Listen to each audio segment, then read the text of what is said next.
ប្រជាកសិករទូទាំងប្រទេសកម្ពុជាធ្លាប់បានស្គាល់មកហើយប្រភេទមេជី 3+ Organic ដែលលាយជាមួយជីគ្រាប់ប្រើហើយកាត់បន្ថយជីគ្រាប់បានច្រើនតែកើនទិន្នផលច្រើនជាងមុនអ្វីដែលពិសេសពុកម៉ែបងប្អូនជីកសិកម្មសញ្ញាត្រាដើមឈើមានឈុតជីបំពន់ទឹក 3+ ផងដែរដែលមួយឈុតយើងអាចប្រើបានរហូតដល់ជិត20ហិកតាឯណោះបាទបើប្រើរួមជាមួយនឹងប្រភេទមេជីម្សៅ 3+ Organic ធានាថាល្អតែម្ដងហើយបង្កើនទិន្នផលច្រើនជាងមុនទ្វេដងហើយសូមបញ្ជាក់ពុកម៉ែបងប្អូនបើប្រើមិនល្អធានាដូរជូនលុយវិញ 100% តែម្ដងបាទអត់មានជំងឺគ្រូថ្នាំនឹងប្រើទៅវាដូចថាក្របអុចអីវាអត់មានអញ្ចឹងណាចាវាល្អទៅបងចាចឹងវាដាក់គួរបានវែងៗចាខ្លាយវាមានទម្ងន់ធ្ងន់ចាមានទម្ងន់ធ្ងន់ហើយគ្រាប់ថ្លាតែអត់សូវមក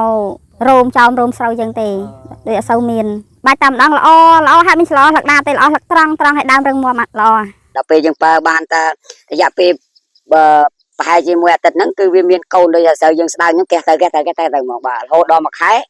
មើលទៅអាហ្នឹងក៏ផ្នែកទៅមកខ្ញុំចង់ផ្ដាំញ៉ាដល់ជាកសិករឲ្យមកប្រើជីសញ្ញាដើមឈើដូចខ្ញុំព្រោះខ្ញុំប្រើទៅវាល្អគុណភាពល្អចាបានផលល្អហើយក៏ស្រូវនឹងល្អមិនបាច់ប្រើជីគីមីច្រើនទេប្រើហ្នឹងគឺអស់កាត់បន្ថយជីគីមីចឹងណាអូនចាហើយនេះខ្ញុំនិយាយជាការពិតអត់មានថាក្រុមហ៊ុនមកជួលនិយាយជួលអីអត់ទេនឹងនិយាយពីធ្លាប់ប្រើខ្លួនឯងផ្ទាល់ហ្មង